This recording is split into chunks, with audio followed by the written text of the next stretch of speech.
Bonjour à toutes et à tous, c'est Victor de Hands Up. Ici c'est le rêve américain, on est dans les studios de Vivement Doumanche. Cette fois-ci je suis sans mon partner in crime qui est absolument incapable. Genre physiquement je pense qu'il est infoutu d'aller au Roadburn ou à l'Artengent ou dans tous ces festivals à la con comme ça. Cependant moi j'en reviens, c'est l'été indien, je vais vous en parler. L'Artengent c'est un festival qui est quand même relativement connu à l'international pour sa programmation qui est assez particulière et qui est vraiment centrée autour de deux adjectifs, je pense, c'est post et mat. Post, en effet, le festival explore toute la dimension un peu post-metal, que ça aille du post-hardcore de Cult of Luna et de d'Isis en leur temps, et tout ce qui est périphérique à cela, c'est-à-dire le doom, le stoner, le sludge. Et il y a aussi cette dimension mat, du coup, c'est-à-dire tout ce métal moderne, un peu complexe, un peu dissonant, mais aussi de la pop polyphonique, un peu dissonante également, du post-rock, tout ce qu'il y a de plus classique. Cette année, on a eu Mogwai et Explosion in the Sky. Le tout donne en fait une affiche qui est assez riche, qui est hétéroclite, mais qui reste cohérente. Elle a quelque part un peu un pied dans le Radar Festival, qui est un festival anglais qui est spécialisé dans les têtes d'affiche à la Leprous, à la Haken, dans tout ce métal moderne un peu gros cerveau, et un pied dans toute la dimension un peu mainstream du Roadburn, les Julie Christmas, les Brutus, les Amenra, tous ces groupes qui sont un peu des habitués de Tilburg. On va faire une petite vidéo en 3 parties, truc très simple, organisationnel, les points positifs, les points négatifs, le bilan des concerts, l'affiche était extrêmement riche, je vais vous dire ce qu'il y avait à voir, les belles découvertes que j'ai faites également, et enfin je vais vous révéler ma vraie nature qui est celle d'une influenceuse voyage, et je vais vous donner quelques tips si d'aventure je vous ai donné envie d'aller à l'Artengent, ce qu'il faut savoir pour que votre séjour se passe le mieux possible.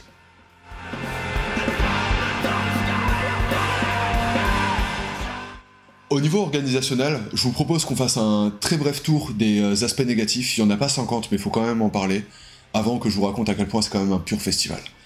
La première chose, c'est ça fera plaisir à ceux qui pensent que les reports festival, le nerf de la guerre, c'est les toilettes, mais voilà. L'Artengent est un festival dont la population a beaucoup augmenté ces dernières années, parce qu'ils ont booké des groupes assez populaires, et actuellement je trouve qu'il y a un léger manque d'infrastructures, de toilettes et de douches notamment. Dans le groupe Facebook où les gens donnaient leur feedback, ça revenait souvent, trop de queue aux douches, trop de queue aux toilettes, des toilettes pas toujours en bon état. On en a parlé au Motocultor, on en parle dans pas mal de festivals, c'est aussi le cas ici. On espère que ça se réglera avec les années suivantes. L'autre problème, c'est lié aux scènes. L'Artengent, il y a 4 tentes, ce qui est assez malin parce qu'on est en Angleterre et il fait pas toujours beau. Cependant, il y a 2 petites tentes qui sont vraiment liées à des artistes émergents. Ces tentes-là, en fait, il y a 2 pylônes. Il y en a un des 10 pylônes qui se trouve entre la fosse et la scène, pile dans le pit photo, en plein milieu. Ça donne des configurations scéniques qui sont absolument ridicules, qui sont pas terribles, qui sont assez relous pour l'immersion avec une batterie d'un côté, les 3 autres membres du groupe de l'autre. Enfin, ça donne des trucs assez chelous. On n'y peut rien, je pense qu'ils en sont conscients, que c'est comme ça, que de toute façon ça n'a pas vocation à changer, mais c'est vrai que pour certaines immersions, notamment des groupes batterie-guitare, basse, t'as les musiciens d'un côté et le batteur de l'autre, c'est ultra chelou. Mais bon, pourquoi pas. Le dernier problème, c'est un problème de communication. La communication de l'Artengent, je pense que c'est une des pires que j'ai jamais vues de toute ma vie. Elle est illisible. Le running order, pour vous donner un ordre d'idée, on parle d'un festival qui book Meshuggah, qui book Opeth. Le running order, c'est un Google Sheet. Vous allez sur le site internet, vous cliquez, vous retombez sur un Google Sheet et vous voyez les autres mecs de l'Artengent qui le lisent en mode hippocampe anonyme, ce genre de truc. Littéralement, il y a des gens sur le groupe qui refaisaient des running orders propres, genre lisibles, la moindre des choses, quoi. Faut savoir que l'Artengent, c'est pas très très loin du Stone Age, et je suis quasi certain que les mecs qui mettaient les pierres au-dessus des menhirs et les mecs qui ont rédigé le running order, c'est les mêmes. C'est impossible, en 2024, de faire des trucs comme ça. Le moindre petit festival, il a un running order qui est lisible et pas une espèce de liste, genre main stage, LC Living, minuit machin, Explosion in the Sky. C'est quoi ces listes-là? Enfin, ça donne aucune visibilité, c'est illisible, nul à chier. De la même manière que tout ce qui est nécessaire, de type le ticket de parking payant, ce genre de choses, c'est pas tellement bien fait. Ça manque, vous voyez, d'inserts infos ou de trucs sur les réseaux sociaux où vous avez en fait tout ce qu'il faut savoir, comment venir, où aller, où se garer, ce qu'il faut payer, ce qu'il faut pas payer, ce genre de choses. Ils gagneraient vraiment à engager une équipe de com qui refasse un peu leurs réseaux sociaux, refasse leur site internet et centralise un peu les informations. Parce qu'en fait, on arrive assez souvent sur le site en mode ok, ça, il fallait le faire, c'était pas marqué, ou alors c'était tout au fond d'une FAQ obscure dans les détails du site internet. C'est des choses qui se corrigent genre ultra aisément, et gageons qu'ils seront en mesure de le faire les années suivantes. À part ça, je vais dérouler sur tous les points positifs. Avant toute chose, les points positifs sont les choses qui vous poussent à aller à l'Arctangent. L'affiche est excellente, elle est audacieuse, mais précise et cohérente. Le son est excellent. C'est un gros point fort du festival. C'est pas des trucs toujours faciles à mixer. Et j'ai eu aucun concert gâché par un son aléatoire, alors qu'on est souvent sous tente, dans des petites scènes, ce genre de choses. Tout était nickel. Mais le vrai point positif, la vraie plus-value de l'Arctangent, c'est l'humain. Je pense que j'ai fait plus de 20 festivals différents dans ma vie, plus de 30, peut-être même 40 depuis que j'en fais. Je pense que c'est le public le plus cool que j'ai jamais vu de ma vie. Je pourrais développer vraiment 300 ans là-dessus, mais il y a en fait deux choses qui sont extrêmement appréciables. La première, c'est que c'est un public qui est extrêmement responsable. Il faut savoir qu'à l'Arctangent, il n'y a pas de sécurité. Tu peux ramener tout ce que tu veux sur le site, tu peux ramener ton alcool, ils te disent que tu peux ramener une quantité raisonnable de bière, ou alors une bouteille de spiritueux. C'est-à-dire que tous les jours, tu peux aller sur le site avec une bouteille de gin, ça pose de problème à personne te fouille, ce genre de choses. Il y a ça d'un côté. De l'autre, j'ai jamais vu autant d'enfants sur le site, et c'est parce que tout le monde fait appel à son intelligence collective. C'est-à-dire qu'on dit, mec, tu fais ce que tu veux. Si tu veux bois des coups, juste, sois cool, sois sympa, sois raisonnable. Et, genre en fait, les gens se prennent vraiment au mot. Il n'y a pas besoin de contrôle, parce que les gens juste savent se tenir. Chacun ramène la quantité d'alcool qu'il veut prendre, juste, il fait chier personne. Je suis en Angleterre, j'ai vu aucune personne faire des siestes techniques, des espèces de comas sur les côtés des scènes. Les gens peuvent ramener leur chaise, personne se fout dans une tente avec sa chaise. Ils se mettent à l'extérieur, ils chillent, ils écoutent le concert. Et ça rend le truc genre ultra agréable. C'est-à-dire que tout le monde est à sa place, chacun fait ce qu'il a envie de faire, chacun vit son festival de la manière qu'il l'entend, mais de la manière la plus respectueuse possible. Et vraiment, j'ai fait quand même pas mal de festivals avec des publics cool, notamment dans le Stoner Doom ou ce genre de choses, mais il n'y a pas cette espèce de cohabitation, de responsabilité qui fait que, genre, les festivals Stoner Doom, t'es non-fumeur, t'es asthmatique, c'est compliqué. Là, t'as de la place vraiment pour tout le monde. De la même manière que ça, c'est le comportement, mais le côté aussi, pas intellectuel, mais la façon dont les gens parlent et s'adressent aux autres, c'est pareil, c'est ultra bien. J'avais peur, en y allant, de tomber sur des gros proc snobs, des mecs un peu pédants, enfin, l'affiche s'y prêtait un peu. Et en fait, non, c'est juste des passionnés, qui te parlent en toute humilité de ce qu'ils connaissent, de ce qu'ils aiment sur l'affiche, qui te donnent des suggestions de type « Hey, moi j'ai vu ça au Roadburn, c'était mortel, si tu fais rien, n'hésite pas à y aller. » Moi j'ai fait des découvertes comme ça, juste en attendant les douches, en discutant avec des personnes de manière random. Il n'y a aucune volonté d'assumer une forme de domination par la connaissance ou ce genre de choses. C'est juste, en fait, je kiffe ça. T'es dans le même festival que moi, manifestement on écoute à peu près les mêmes choses. Si moi j'aime bien, peut-être que tu t'aimerais, si t'es libre, va voir. Et ça, c'est super cool. Il y avait déjà un peu ça au Roadburn, mais le Roadburn se prête moins à la sociabilisation parce que le programme est beaucoup plus chargé, les scènes sont plus loin. Là, en fait, tu chill avec des gens qui vont te parler de manière naturelle, qui vont être super sympas, qui vont être ouverts d'esprit, qui vont pas être lourds, et c'est ultra cool. Autre chose, un peu dans la continuité de la volonté vraiment affichée du festival, que les gens se sentent bien, se sentent respectés, se sentent à leur place, j'ai jamais vu un stand de prévention aussi bien que celui de l'Arctangent. On a un point où le stand de prévention te donne de la crème solaire. Vous avez déjà vu ça? Enfin, limite, il me donnerait une compote en plus, je l'appellerais maman, ce bâtard. Incroyable. Les gens sont ultra cool, ils sont à ton écoute, ils checkent si tu vas bien, si t'as besoin de recharger ton téléphone, ils disent que t'as pas le droit, mais si t'en as besoin pour appeler tes proches parce que tu te sens pas bien, ils te le rechargent. Enfin, j'ai vraiment vu des gens impliqués sur le bien-être des personnes, genre, comme j'en ai jamais vu dans aucun stand de prévention. De la même manière que politiquement, il y a un camping accessible pour les handicapés, et ils communiquent pas dessus non plus, parce que, en fait, à l'Arctangent, t'as vraiment ce côté où le fait que les gens se sentent respectés, quelle que soit leur couleur de peau, leur orientation sexuelle, leur validité ou quoi, c'est juste, en fait, c'est normal. C'est pas quelque chose de lequel on devrait parler, parce que ça devrait être partout pareil. On sait que c'est pas le cas, mais genre eux, en fait, ils le font de manière ultra naturelle, ultra smooth, sans en parler. Genre en fait, ils le font parce qu'on doit le faire, parce que c'est nécessaire pour que les gens se sentent bien, et c'est tout. Et ça, c'est ultra appréciable à voir et à vivre aussi. De la même manière que la sécurité n'est pas chiante, ils sourient, ils disent bonjour, tout le staff est ultra sympa. Il n'y a vraiment rien à dire sur l'accueil au niveau humain. Sur les à côté, on peut parler aussi de la bouffe et de la bière. La bière est craft, la bouffe, il y a plein de stands vegan, il y a des tas de choses diverses. On reste quand même sur de la bouffe de festival. Certaines personnes aimeraient des choses un peu plus healthy, mais on est quand même sur du truc un peu qui cale bien, un peu free, beaucoup de bouffe asiate comme dans beaucoup de festivals anglais. Mais ouais, une attention particulière pour le véganisme et pour des bons produits avec de la craft de Bristol.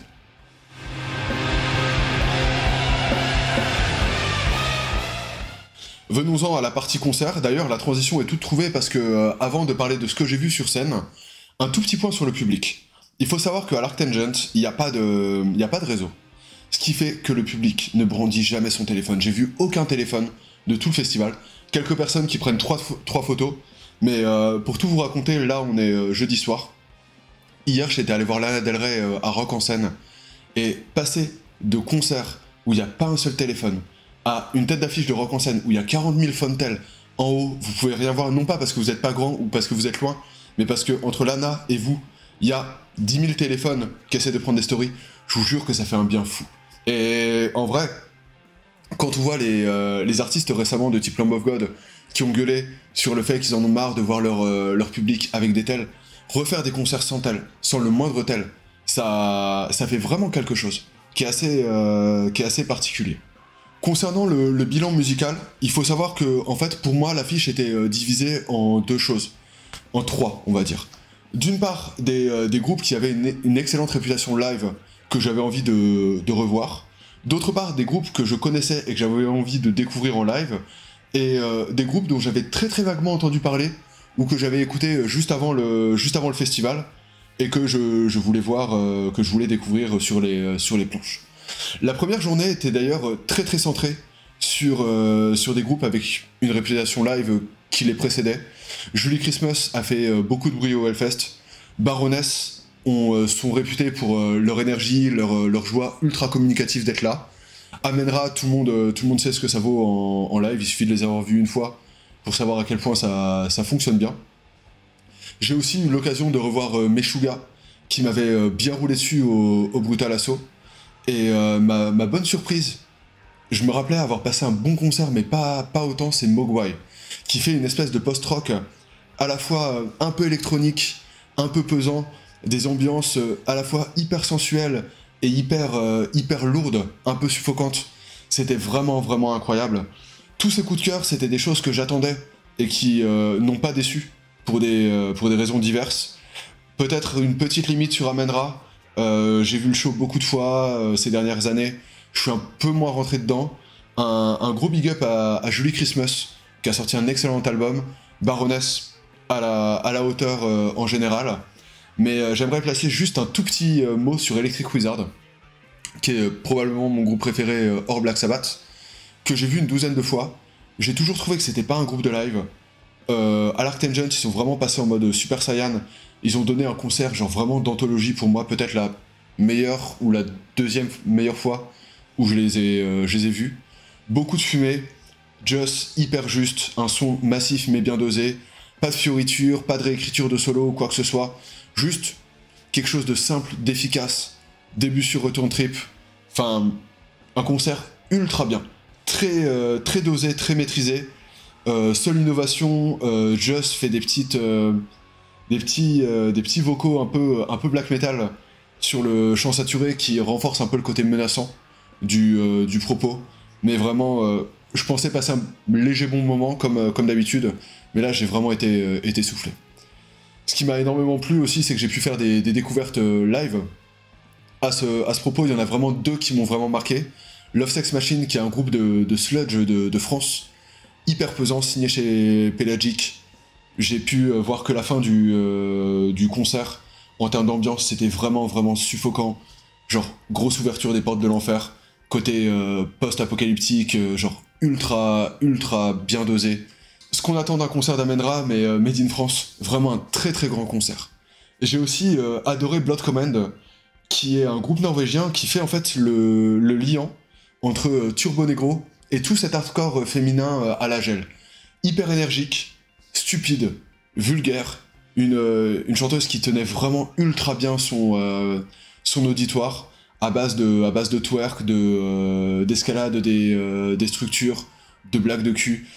Assez en décalage avec ce qu'on attendait de l'Arctic Jet, mais vraiment vraiment cool. J'ai eu une seule très légère déception, c'est Frail Body, qui est un groupe dont je vous recommande assez chaudement d'écouter le nouvel LP que vous voyez ici. Groupe de screamo moderne qui a bénéficié d'un son légèrement brouillon qui ne permettait pas de tout bien distinguer. C'est dommage, mais c'est pas si grave. Et enfin, j'ai vu qu'un seul concert de merde, c'est Explosion in the Sky, espèce de post-rock qui ne décollait jamais, le charisme zéro de la musique, avec un côté genre vraiment ultra lancinant, sans avoir aucune sensualité, aucune prise, quelque chose de vraiment d'insipide au possible, qui m'a vraiment soufflé. Pour une tête d'affiche, je pensais pas que c'était possible de donner un concert aussi peu humain, aussi peu captivant. Je me suis barré aussi sec. On pourrait aussi parler de Glassing, une espèce de projet screamo, de Scaler, une espèce de truc un peu techno, qui peut ressembler à l'album le moins synthwave de Perturbator. Ce que je vous propose, c'est que je vais faire une playlist Spotify de tous les groupes que j'ai parlé, et après libre à vous de l'écouter, de découvrir des trucs ou non. Ça vous permettra de faire un peu le tri et d'aller directement sur ce dont j'ai parlé. Si tout ça, ça vous a donné envie d'aller à l'Arctangent, considérant que les infos ne sont pas toujours lisibles, je vous propose de vous faire un petit récapitulatif de ce qu'il faut savoir pour y aller.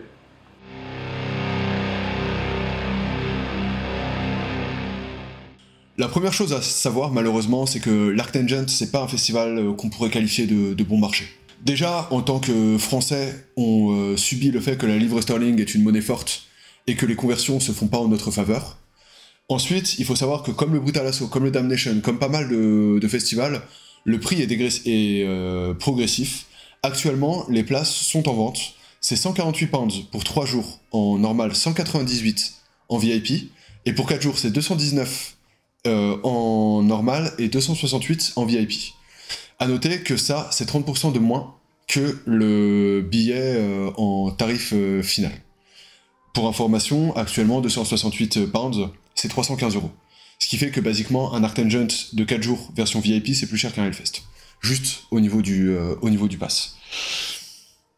Le VIP, si vous voulez savoir, en fonction de vos bourses, le VIP donne accès à quelques trucs en plus par rapport aux festivaliers réguliers. Vous avez un bar qui est à votre disposition, vous avez des douches pour vous, des toilettes pour vous, et vous avez un camping qui est à la fois plus proche du parking, qui vous est offert, alors qu'il coûte 20 pounds pour les autres festivaliers, et plus proche du site. A noter que la seule façon de rentrer sur le camping, c'est de passer devant un agent de sécurité, donc il y a aussi des trucs de sécurité. Je trouve que pour l'Arctangent, où il n'y a pas de souci de sécurité, où c'est pas très grand, l'upgrade de 50 balles entre un festivalier régulier et un VIP, il se justifie pas tellement. Si vous n'avez pas de problème de thunes, que vous voulez vraiment vous faire plaisir, c'est largement mieux, c'est certain. Je trouve que ça vaut pas tellement son prix. Autant, s'il y avait des moyens d'acheter des trucs VIP au Hellfest, le confort est multiplié par 2, ça vaut totalement le coup. En ce qui concerne l'Arctangent, je suis un peu plus dubitatif. Si vous voulez aller à l'Arctangent et que vous n'êtes pas prêt à mettre ce prix-là, il faut savoir que le système de bénévolat en Angleterre marche de manière totalement différente que celui en France. Ici, en fait, on vous donne pas de repas, on vous donne absolument aucune considération, on part juste du principe que vous allez travailler 8 heures en une seule fois, et que ces 8 heures de travail paieront votre passe. Vous pouvez même choisir le jour que vous voulez absolument pas louper. Ensuite, on vous donnera un shift, soit 7h-15h, soit 15h minuit, vous l'effectuez, et vous êtes libre de vaquer à vos occupations le reste du temps. C'est vraiment un moyen économique de se faire un festival qui est ultra cher, surtout qu'il cherche beaucoup de bénévoles, c'est jamais complet, vous aurez toujours quelque chose à faire, et vous avez juste à travailler 8 heures, vous allez forcément rater des trucs, mais entre rater des trucs et mettre 400 balles, si les fins de mois sont un peu difficiles, c'est vraiment un truc efficace. Mes potes l'ont fait, et ils m'ont dit que c'était super cool, les tâches ne sont pas très dures, ça se passe super bien. Juste, par contre, effectivement, faut pas s'attendre à un traitement à la française, il n'y a pas de repas, il n'y a rien d'autre, c'est un achat en service de votre pass. Enfin, en ce qui concerne vraiment l'expérience tout autour, moi je vous conseille vraiment si c'est possible pour vous, de venir en voiture, pour 2 raisons. La première, c'est que vous êtes vraiment isolé, et il y a quand même des chouettes choses à faire tout autour de l'Arctangent. Il y a les gorges de Cheddar qui sont à 5 minutes, vous pouvez faire une petite randonnée de 3 km qui vous donne accès à un panorama qui est super beau, avec du coup une vallée entre deux montagnes. À 40 minutes, il y a Bristol, qui est une ville qui est ultra bien pour tout ce qui est en lien avec la vie alternative, que ce soit genre les restos vegan, la bouffe, la craft, les disquaires, les tattoo shops. C'est ultra bien achalandé, c'est une ville qui est ultra agréable à vivre. Si vous êtes fan d'histoire, vous pouvez également en quelques heures rejoindre des petites villes médiévales qui sont très très belles, de type Gloucester, où il y a une cathédrale magnifique. Winchester, c'est super beau à voir aussi. Ça doit être à 2 heures de route ou pas beaucoup. Il y a Bath, qui est à côté aussi, qui est une ville qui est très charmante. Il y a beaucoup de choses à faire. Nous, on a beaucoup fait ça. C'est-à-dire que le matin, on allait visiter un truc, l'après-midi, on faisait les concerts. Autre chose, je vous ai dit qu'il n'y avait pas de sécurité pour rentrer sur le site. Faire des courses en Angleterre, ça a quand même plein d'avantages. Le premier, c'est que sur tout ce qui est produits vegan, produits végé, ils ont des années-lumière d'avance sur nous. Faux fromage, fausse viande, tous ces trucs-là, si c'est un peu votre truc, Dieu sait qu'il y en a pas mal à l'Arctangent qui sont vegan. Vous pouvez largement faire des courses, vous faire des casse-dalles et ramener le tout sur le site si vous n'avez pas envie de claquer 15 pounds pour du chili con carne. L'alcool, c'est pareil, vous allez faire des économies en l'achetant dans un Tesco ou un Lidl quelconque. Ça vaut quand même vraiment le coup de pouvoir un peu se déplacer. L'autre chose, c'est que considérant que vous avez le droit de ramener des chaises, des trucs comme ça, vous pouvez aussi partir un peu chargé et ramener des choses sur le site pour vous sentir le mieux possible et avoir un festival le plus confortable. Le dernier point, en fait, c'est que les navettes sont pas super bien achalandées et que les taxis jusque Bristol, ça coûte bien une 30aine ou une 40aine de pounds, ce qui est assez cher, ce qui est normal, c'est quand même 40 minutes de route. La voiture vous permet une vraie autonomie.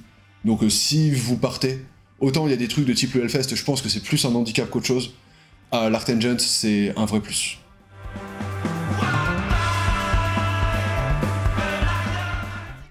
Je pouvais pas vous parler de l'Arctangent sans vous parler de Silent Disco. C'est à peu près aussi célèbre que l'affiche, mais après minuit, du coup, ils font des concerts silencieux. Donc en fait, vous allez chercher un casque, vous le mettez autour d'une espèce d'émetteur qui se trouve sous une tente. Et il y a un DJ set silencieux, enfin en fait un DJ set qui est émis directement dans vos casques. Ce qui est hyper marrant, c'est qu'il y a 4 channels différentes, ce qui fait que vous pouvez danser sur un truc pendant que votre partenaire ou la personne à côté de vous s'ambiance sur un autre.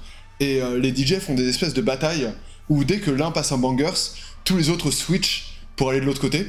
Et votre casque a la couleur du channel que vous écoutez. Donc il y a des espèces de vagues de bleu, et ensuite le rouge va essayer de mettre un autre bangers pour faire revenir tout le monde en rouge. C'est hyper ludique. Ça vaut pas un Macumba. Il n'y a pas le côté décadent du Macumba, mais c'est aussi un peu plus respectueux des personnes qui veulent dormir. Et vous pouvez faire des trucs vraiment weird, c'est juste enlever votre casque et entendre tout le monde chanter des espèces de gros bangers de type Creed, My Own Summer, Every Time We Touch, genre ultra faux, et c'est hyper réjouissant. C'est quelque chose qui vaut à peu près autant le coup que la programmation générale de l'Arctangent. J'ai vu ça que là-bas, et c'est vraiment à la fois perturbant, à la fois super drôle.